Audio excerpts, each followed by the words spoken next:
আমাদের সমাজে আজও এমন কিছু মানুষ আছে যারা কন্যা সন্তানের জন্মকে সহজভাবে নিতে পারে না। তাদের আচরণ দেখলে মনে হয় আমরা কি সত্যি আধুনিক যুগে আছি, নাকি এখনও সেই অন্ধকার জাহিলিয়াতের যুগেই পড়ে আছি।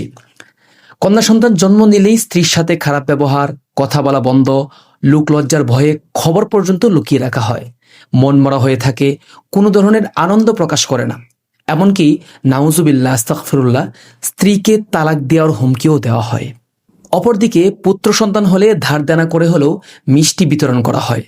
উৎসাহের সাথে আত্মীয় স্বজন, বন্ধু বান্ধবদের খবর দেওয়া হয়। এক কথায় আনন্দের বন্যা বয়ে দেওয়া হয়। এখন বলুন তো, এটা কি একজন প্রকৃত মুসলিমের চরিত্র হতে পারে? সন্তান ছেলে হবে না মেয়ে হবে, এটা কি কোনো মানুষের হাতে? না, কখনোই না। বরং আল্লাহ তাআলা কোরআনে কারিমে স্পষ্টভাবে ঘোষণা করেছেন, তিনি যাকে ইচ্ছা কন্যা সন্তান দান করেন, যাকে ইচ্ছা পুত্র সন্তান দান করেন, এবং যাকে ইচ্ছা উভয়ই দান করেন, এবং যাকে ইচ্ছা কোনো সন্তানই দান করেন না। অর্থাৎ সন্তান দেওয়া বা না দেওয়া, ছেলে বা মেয়ে হওয়া, সবই আল্লাহ তাআলার সিদ্ধান্ত। এখানে কারো কৃতিত্ব নেই, কারো কোনো ব্যর্থতাও নেই।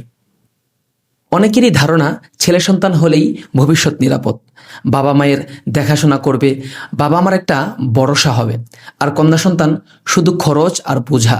আজকের এই বাস্তব পৃথিবীতে সব ছেলে সন্তানরাই কি বাবা মার খেয়াল রাখে? যাদের ছেলে সন্তান আছে তারা সবাই কি সুখে আছে? কত ছেলে আছে যারা বৃদ্ধ বাবা মাকে একা ফেলে রেখে যায়, বৃদ্ধাশ্রমে পাঠিয়ে দেয়, বা কোনো ধরনের খোঁজ খবর নেয় না। আর যাদের এক বা একাধিক কন্যা সন্তান রয়েছে, তারা কি না খেয়ে মারা গিয়েছে? বাস্তবতা আসলে কি বলছে? অনেক ক্ষেত্রে দেখা যায় এই কন্যা সন্তানরাই বাবা মায়ের সবচেয়ে বড় ভরসা হয়ে দাঁড়ায়। বাবা মার অসুখে পাশে থাকে, সেবা করে, খোঁজ খবর নেয়, মন থেকে ভালোবাসে। তাহলে আসলে সমস্যাটা কোথায়? আসলে সমস্যাটা হলো আমাদের চিন্তায়, আমাদের দৃষ্টিভঙ্গিতে। কারণ আল্লাহ তাআলার বানানো এই মহান নিয়ামতকে আমরা নিজের বানানো মানদণ্ড দিয়ে বিচার করতে থাকি। কন্যা সন্তান বোঝা নয়, বরং এটা আল্লাহ তাআলার পক্ষ থেকে আপনার জন্য অনেক বড় একটা সুসংবাদ, অনেক বড় একটা রহমত। রাসূলুল্লাহ সাল্লাল্লাহু আলাইহি সাল্লাম বলেছেন, যে ব্যক্তি কন্যা সন্তানকে লালন পালন করবে, ধৈর্যের সাথে বড় করবে, সে কন্যা সন্তান তার জন্য জাহান্নামের আগুন থেকে ডাল হবে। আরেকটি সুসংবাদ শুনুন, যে ব্যক্তি 2 বা ততোধিক কন্যা সন্তানকে সঠিকভাবে লালন পালন করবে, দ্বীনি শিক্ষা দিবে, কিয়ামতের দিন সে এবং রাসূলুল্লাহ সাল্লাল্লাহু আলাইহি সাল্লাম জান্নাতে থাকবে এই 2 আঙ্গুলের মতো পাশাপাশি।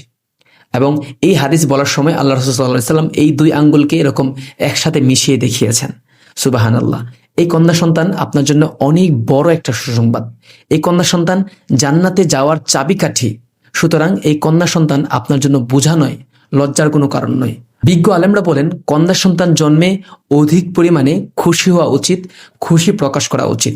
তাই আসুন আমরা আমাদের কন্যা সন্তানদের ভালোবাসি, তাদের যত্ন নিই।